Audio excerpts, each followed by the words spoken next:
तो hello guys, मेरा नाम है शैंकी और मैं वापस आ चुका हूँ आप सभी के साथ एक और नई कहानी लेकर जिसका नाम है कैप्टन अमेरिका। तो कहानी की शुरुआत में हमें आर्कटिक की पहाड़ियों को दिखाया जाता है जहाँ पर एक पुराना एयरक्राफ्ट क्रैश हुआ होता है जिसे कुछ साइंटिस्टों की टीम ने ढूंढा होता है। जिसके बाद वो उसके अंदर घुसने के लिए लेजर का इस्तेमाल करते हैं और उसमें छेद करके उसके अंदर घुस जाते हैं। जैसे ही वो उसके अंदर जाते हैं तो वो वहाँ पर छानबीन करने लगते हैं, जिसके बाद उन्हें वहाँ पर एक लाल और नीले कलर की शील्ड मिलती है जिसे देखकर वो समझ जाते हैं कि ये कैप्टन अमेरिका की शील्ड है। अब कैप्टन अमेरिका कौन था और कैसे इस जगह पे उसका क्रैश हुआ, ये सारी हमें इस मूवी में बातें पता चलने वाली हैं। जिसके बाद यहाँ पे सीन कट होता है और हमें 1942 का सीन दिखाया जाता है जहाँ पर कुछ जर्मन सोल्जर्स एक चर्च के अंदर घुसपैठ करते हैं और किसी कॉस्मिक क्यूब की तलाश में होते हैं। वो वहाँ घुसते ही एक कब्र को खोल देते हैं जिसके अंदर एक कंकाल होता है और उसके हाथ में एक क्यूब होता है। तभी वहाँ पर एंट्री होती है जॉन स्मिथ की, जो कि इन सभी जर्मन्स का लीडर होता है। जॉन स्मिथ हिटलर के लिए काम किया करता था और उसके लिए हथियार बनाया करता था, जिसकी वजह से उसका एक खुद का डिवीजन होता है जिसका नाम हाइड्रा होता है। हाइड्रा का पर्पस सिर्फ जर्मनी के लिए एडवांस हथियार बनाना होता है जिसकी मदद से वो वॉर को जीत सके। स्मिथ के वहाँ पहुँचते ही वो कब्र के पास जाता है और उसमें से क्यूब को उठा लेता है, जिसे देखने के बाद उसे शक होता है और वो प्रीस्ट की तरफ देखकर पूछता है कि बताओ असली कॉस्मिक क्यूब कहाँ है। जिसके बाद वो उस क्यूब को तोड़ देता है, लेकिन प्रीस्ट उसे कुछ भी बताने से साफ इनकार कर देता है। जिसके बाद जॉन प्रीस्ट से बोलता है कि अगर तुमने मुझे क्यूब की लोकेशन नहीं बताई तो मैं तुम्हारे साथ साथ तुम्हारे गांव वालों को भी खत्म कर दूंगा। लेकिन प्रीस्ट उसे कुछ भी बताने से मना कर देता है। साथ ही उसे कहता है कि ये पावर सिर्फ गॉड के संभालने के लिए है, ना कि हम जैसे आम इंसान के लिए। लेकिन स्मिथ अपना दिमाग लगाता है और वहाँ पर एक दीवार में बने पिन होल को पंच करता है, जिसकी वजह से उसके अंदर से एक सीक्रेट बॉक्स निकल आता है जिसे स्मिथ ओपन करके देखता है। उसके अंदर कॉस्मिक क्यूब होता है, जिसे देखकर वो काफी ज्यादा खुश हो जाता है और अपने ही हाथों से प्रीस्ट को गोली मार देता है और साथ ही ऑर्डर देता है कि सभी गाँव वालों पर ओपन फायर किया जाए। इसके बाद कहानी एक साल आगे 1943 में शिफ्ट होती है जहाँ पे हमें इस कहानी का मेन कैरेक्टर स्टीव रॉजर्स को दिखाया जाता है। स्टीव को आर्मी में सेलेक्ट होने का बहुत जज्बा होता है ताकि वो अपनी देश की सेवा कर सके, जिसके चलते वो हर बार एक नए नाम और एड्रेस की मदद से आर्मी का फॉर्म फिल करता है। लेकिन उसके हेल्थ इश्यूज के कारण हर बार उसे वहाँ से बाहर निकाल दिया जाता है। स्टीव को अलग अलग तरीके की बीमारियां होती हैं जैसे दमा, अस्थमा वगैरह। वहाँ से निकलने के बाद अब स्टीव काफी ज्यादा अपसेट होता है, जिसके बाद वो मूवी देखने के लिए चला जाता है। लेकिन वहाँ पर उसके पीछे एक आदमी बार बार कमेंट पास कर रहा होता है, जिसकी वजह से स्टीव को गुस्सा आ जाता है और वो उसके ऊपर जोर से चिल्ला देता है। फिर वहाँ पे सीन कट होता है और हमें थिएटर के पीछे का सीन दिखाया जाता है जहाँ पर वही लड़का स्टीव के ऊपर लगातार लात घूंसे बरसा रहा होता है और स्टीव अपना बचाव नहीं कर पाता। तभी उस आदमी के पीछे से स्टीव का बेस्ट फ्रेंड बकी आ जाता है और उसे मारकर वहाँ से भगा देता है। तब वहाँ पे स्टीव बकी को बताता है कि मैं इस बार फिर से फेल हो गया। जिसके बाद बकी उससे बोलता है कि तुम हर बार अलग जगह से एग्जाम देते हो, अगर तुम फंस गए तो तुम्हें गिरफ्तार कर लिया जाएगा।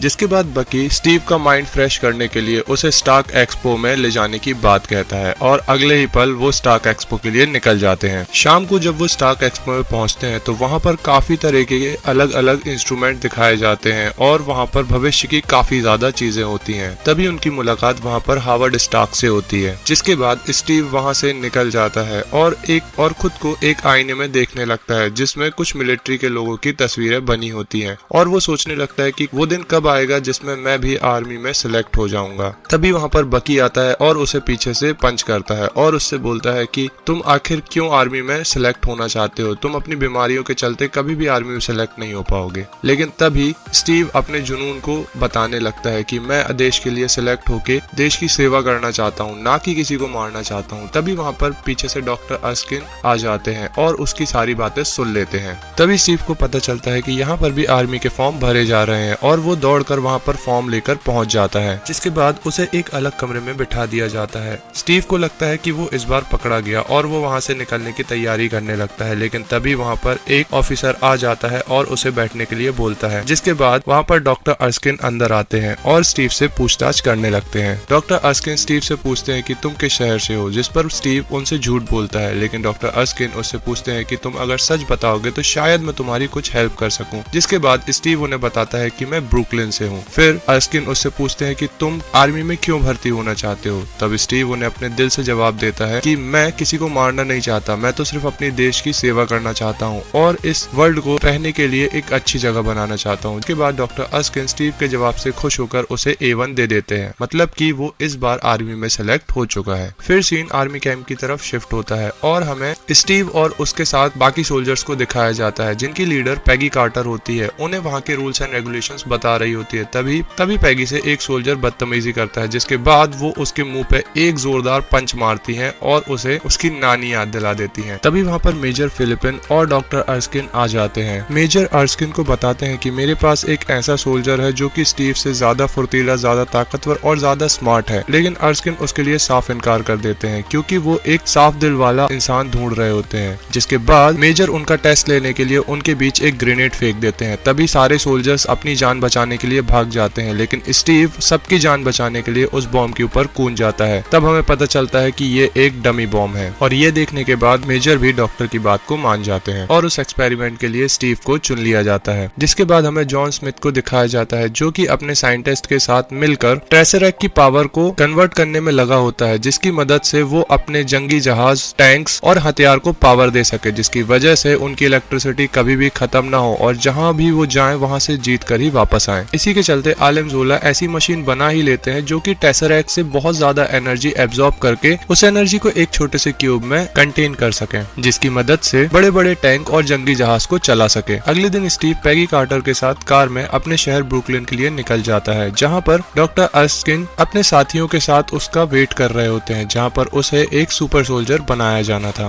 अब इस मशीन को बनाने वाले और कोई नहीं, टोनी स्टार्क के पिता हावर्ड स्टार्क होते हैं और जो सीरम इसमें इस्तेमाल होने वाला होता है उसे डॉक्टर अर्स्किन ने बनाया होता है। वहां पहुंचते ही स्टीव को उसके सारे कपड़े उतारने के लिए बोला जाता है, जिसके बाद उसे उस मशीन में लेटा दिया जाता है और उसे पेनिसिलिन का इंजेक्शन लगाया जाता है, जिसके बाद उस मशीन को ऑन कर दिया जाता है। धीरे धीरे कर हावर्ड स्टार्क उसकी पावर को बढ़ाते जाते हैं। जब मशीन 70% पे होती है तो अंदर से स्टीव के चीखने चिल्लाने की आवाजें आने लगती हैं। तभी सब उस मशीन को बंद करने के लिए चिल्लाते हैं, लेकिन स्टीव अंदर से बोलता है कि मैं ये सब सह सकता हूँ। जिसके बाद मशीन को 100% कैपेसिटी पे चलाया जाता है। फिर जैसे ही मशीन ओपन होती है तो हमारे सामने हमारा शानदार हीरो स्टीव रॉजर्स, जो कि अब कैप्टन अमेरिका बन चुका होता है, दिखाई देता है, जिसकी हाइट और पर्सनैलिटी काफी ज्यादा अट्रैक्टिव लग रही होती है। अब वो इस सब की खुशी मना ही रहे होते हैं कि तभी वहाँ पर एक हाइड्रा एजेंट ब्लास्ट करता है और उस सुपर सोल्जर सीरम को चुराकर डॉक्टर अर्स्किन को गोली मारकर वहाँ से भागने लगता है। जिसके बाद स्टीव के हाथों में ही अर्स्किन अपना दम तोड़ देते हैं। ये सब देखने के बाद स्टीव उस हाइड्रा एजेंट का पीछा करने लगता है। अब स्टीव काफी देर तक उसका पीछा करता है। काफी भागा दौड़ी और मशक्कत के बाद स्टीव उसके पास पहुंचने ही लगता है, लेकिन वो हाइड्रा एजेंट अपने आप को बचाने के लिए वो उसके ऊपर कुछ गोलियां चलाता है, लेकिन स्टीव अपने हाथ में एक कार का गेट ले लेता है, जिससे वो बचकर आखिरकार उसके पीछा करने लगता है। तभी एक बच्चे को उठा लेता है और गन पॉइंट पर स्टीव से रुकने के लिए बोलता है। एट द एंड मोमेंट वो हाइड्रा एजेंट बच्चे को पानी में फेंक देता है, लेकिन वो बच्चा स्टीव से बोलता है कि मुझे तैरते आता है। जिसके बाद वो हाइड्रा एजेंट पानी के अंदर एक सबमरीन में चला जाता है और स्टीव भी पानी में कूद के उसका पीछा करने लगता है। स्टीव जैसे तैसे करके उसे पानी से बाहर निकालता है, लेकिन इससे पहले कि वो उसे रोक पाता, हाइड्रा एजेंट अपने मुंह से एक साइनाइड की गोली निकालकर खा लेता है। जिसके बाद वो हाइड्रा की जय बोलता है और उसकी तुरंत ही वहीं पर मौत हो जाती है। इसी बीच वो सुपर सोल्जर सीरम भी वेस्ट हो जाता है। जिसके बाद यूएस गवर्नमेंट ये डिसाइड करती है कि अब वो और सुपर सोल्जर सीरम के पीछे नहीं भागेंगे और इस प्रोजेक्ट को यहीं पर बंद कर देंगे और स्टीव को as a captain America social figure के तौर पर जवानों के सामने प्रेजेंट करेंगे, जिससे कि उनके अंदर लड़ने का जुनून भरा जा सके। अब हमारा Steve as a captain America लोगों के सामने परफॉर्म करता है और सोल्जर्स को मोटिवेट करने का काम करता है। साथ ही वो इस जरिए कुछ बॉन्ड्स वगैरह बेचता है, जिससे कि आर्मी के लिए कुछ फंडिंग इकट्ठा हो सके। इसी काम को करते हुए उसे एक दिन पता चलता है कि उसका बेस्ट फ्रेंड बकी बार्न्स आलम जोला और जॉन स्मिथ के पीछे गया था और उसकी टुकड़ी तब से गायब है। इसका मतलब कि जॉन स्मिथ ने उसे और उसकी टीम को बंदी बनाकर रखा है। जिसके चलते स्टीव मेजर के पास जाता है और उससे पूछता है कि आप लोगों को वापस लाने के बारे में क्या कर रहे हैं, लेकिन मेजर उसे बोल देते हैं कि अगर मैंने वहां पर अपने लोग भेजे तो जितने मैं बचा नहीं पाऊंगा उससे ज्यादा तो मैं खो दूंगा। ये सब सुनने के बाद कैप्टन अमेरिका अकेले ही अपने साथियों को बचाने के लिए निकल जाता है। वहां पहुंचते ही वो काफी ज्यादा तबाही मचाता है और बहुत सारे हाइड्रा एजेंट्स को मार देता है। जिसके बाद वो बकी और उसकी टीम को वहां से बचाने में कामयाब हो जाता है। बकी काफी मदहोश हालत में था, लेकिन जैसे तैसे वो उसको वहां से निकाल लाता है। इसी बीच कैप्टन अमेरिका की मुलाकात जॉन जॉन स्मिथ से होती है। वो अपना मास्क उतारता है, जिसके हटने के बाद हम देख सकते हैं कि उसकी पूरी खोपड़ी लाल हो चुकी है, जो कि टेसरैक्ट और सुपर सोल्जर सीरम का एक साइड इफेक्ट होता है, जिसकी वजह से उसका नाम अब रेड स्कल पड़ जाता है। अब ये सब देखने के बाद कैप्टन को काफी ज्यादा गुस्सा आती है, लेकिन आलिम जोला रेड स्कल को लेकर वहाँ से भागने में कामयाब हो जाता है। कैप्टन अमेरिका सभी को वहाँ से बचाकर अपने आर्मी कैंप में वापस ले आता है, जिसे देखकर सभी लोग काफी ज्यादा खुश होते हैं और उनके लिए तालियां बजाते हैं। जिसके बाद सभी लोग शाम को मिलकर पार्टी कर रहे होते हैं, जहाँ पर कैप्टन अमेरिका ये रिवील करता है कि जब उसने रेड स्कल के अड्डे पर हमला किया था तो उसने वहाँ पर एक मैप देखा था, जिसमें कई सारे देशों पर उसके अलग अलग ठिकानों का निशान था। जिसके बाद कैप्टन अमेरिका उनसे बोलता है कि क्यों न हम उसके अड्डों में घुसकर उन्हें तबाह कर दे, जिससे कि वो धीरे धीरे कर कमजोर हो जाएगा। जिसके लिए बकी के साथ साथ उसके सारे साथी भी मान जाते हैं, जिन्हें कैप्टन अमेरिका ने पिछले मिशन में रेस्क्यू किया होता है। जिसके बाद captain America Peggy Carter, Harvard Stark और अपनी टीम के साथ मिलकर मैप पे वो सारी लोकेशंस को मार्क करने लगता है, और वो एग्जैक्टली सारी लोकेशंस मार्क कर देता है। जैसे देखकर पेगी उससे पूछती है कि तुमने सिर्फ एक ही नजर मारी थी ना। जिसके बाद हार्वर्ड और कैप्टन साथ में हथियार सेगमेंट में चले जाते हैं, जहाँ पर कैप्टन अमेरिका उससे बोलता है कि मुझे एक शील्ड की जरूरत है। जिसके बाद हार्वर्ड स्टार्क उसे काफी ज्यादा शील्ड दिखाता है, लेकिन कैप्टन अमेरिका की नजर वहाँ पर पड़े एक वाइब्रेनियम की शील्ड पर पड़ती है, जिसे देखकर कैप्टन बोलता है कि मैं इसे यूज करूंगा। जिस पर हार्वर्ड उसे बताता है कि ये वाइब्रेनियम है और ये धरती पर सिर्फ उतनी ही है जितनी तुम्हारे हाथों में है। जिसके बाद इनकी टीम आर्मिन जोला को पकड़ने के लिए निकल जाती है, जहाँ पर ये ट्रेन का पीछा करते हैं और उस पर लैंड कर जाते हैं। हालांकि ये आलिम जोला को तो पकड़ लेते हैं, लेकिन इसी दौरान कैप्टन का खास दोस्त बकी बार्न्स अपनी जान से हाथ धो बैठता है, जिसका जिम्मेदार कैप्टन खुद को मानता है। वहीं दूसरी तरफ जब आलिम जोला को पकड़कर आर्मी कैंप में लाया जाता है, तो उसकी तरफ से हमें पता चलता है कि आलिम जोला और रेड स्कल ने मिलकर एक बहुत बड़ा प्लान बनाया था, जिसके चलते सभी बड़े देशों पर वो बड़े बड़े बॉम्बों से हमला करेंगे और उन्हें पूरी तरीके से तबाह कर देंगे। अब इस बात की खबर जैसे ही कैप्टन अमेरिका को लगती है, तो वो अपने साथियों के साथ उन अड्डों को तबाह करने के लिए वहां से निकल जाता है और एक एक कर उनके सारे अड्डों पर हमला करके उन्हें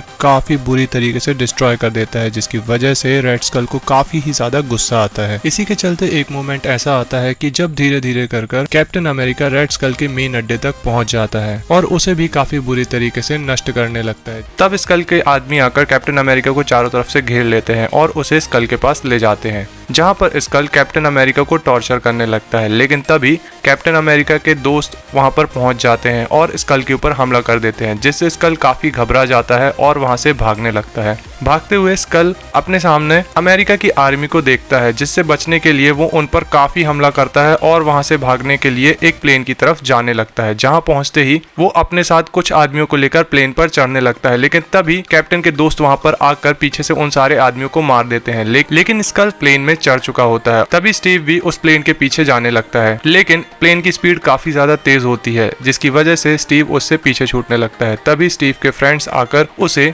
अपनी कार की सवारी देते हैं, लेकिन प्लेन के लिए रवाना होने से पहले यहाँ पर हमारी पेगी कार्टर स्टीव रॉजर्स को एक शानदार किस देती हैं, जिसके बाद वो दोनों अपने जान की बाजी लगाकर स्टीव को प्लेन के अंदर पहुंचाते हैं। प्लेन के अंदर पहुंचते ही कैप्टन अमेरिका देखता है कि इस प्लेन में काफी बड़े बड़े बॉम्ब हैं, जो कि हर शहर के लिए अलग अलग होते हैं, जिससे कि पूरा का पूरा शहर तबाह हो सकता है। तभी वहां पर कुछ और स्कल के आदमी आ जाते हैं, जिनसे कैप्टन अमेरिका लड़ता है और उन्हें मार देता है।